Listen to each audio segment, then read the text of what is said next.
Unknown, and St. Paul Meets the Opposition.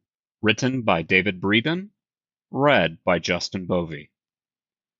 The book of Acts in Christian scripture is properly titled The Acts of the Apostles, Praxeus Apostolon.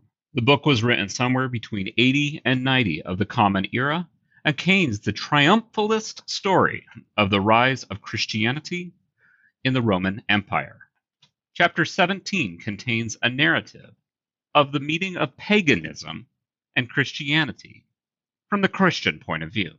Now all the Athenians and the foreigners living there would spend their time in nothing but telling or hearing something new. Then Paul stood in front of the Areopagus, note the hill in Athens where the government met, and said, "Athenians, I see how extremely religious you are in every way.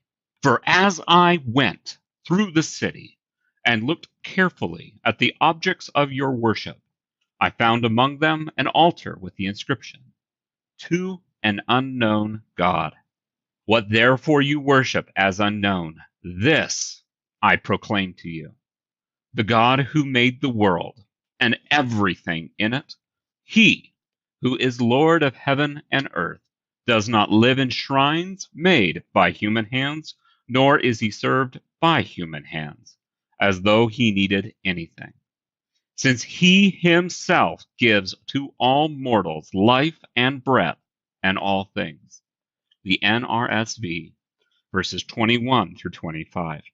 In coming to Athens, the epicenter of Greek philosophy, Paul's task was to convince the Athenians that they needed a transcendent God in charge of all things in order to establish law and meaning, something many religious people still claim as true. Previously in the chapter, we have learned that Paul argued with the Epicureans and Stoics. These were the two major strains of Greek philosophy in the late Roman Empire period.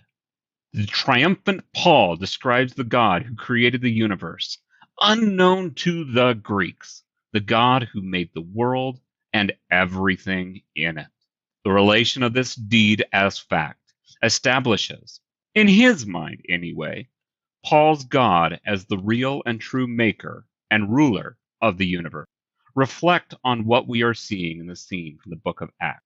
Paganism in general, and two of the major philosophies of the ancient Western world, Epicureanism and Stoicism, are under attack.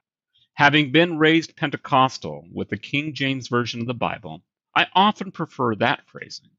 In the King James Version, verses 20 and 21 read like this: "For thou bringest certain strange things to our ears. We would know, therefore, what these things mean. For all the Athenians and strangers which were there spent their time in nothing else, but either to tell or to hear something new." Epicureanism's great formulation is called the tetrapharmakos, where we get the term pharmacy. The four remedies for the human condition. These are: don't fear God. Don't worry about death. What is good is easy to get. What is terrible is easy to endure. Now, those raised Christian, especially those raised Roman Catholic, can hear how this is diametrically opposed to Paul's message. Don't fear God? Are you joking? That's what we have to fear most. Don't worry about death? Are you joking? That's when you go to your eternal punishment. What is good is easy to get? Are you joking? We are condemned by original sin to this vale of tears, to live by the sweat of our brows. What is terrible is easy to endure? Are you joking? Redemptive suffering, baby. Our suffering in this world prepares us to be worthy of heaven. Quite a difference in worldview there. Because the Christians were about a transcendent God and reality outside of our physical reality. Epicureans said, don't fear God, because they didn't see any evidence of any gods operating in this world. Epicureans said, don't worry about death, because when you're dead, you're dead. you won't know anything. Epicureans said, what is good is easy to get, because they believed in moderation in all things.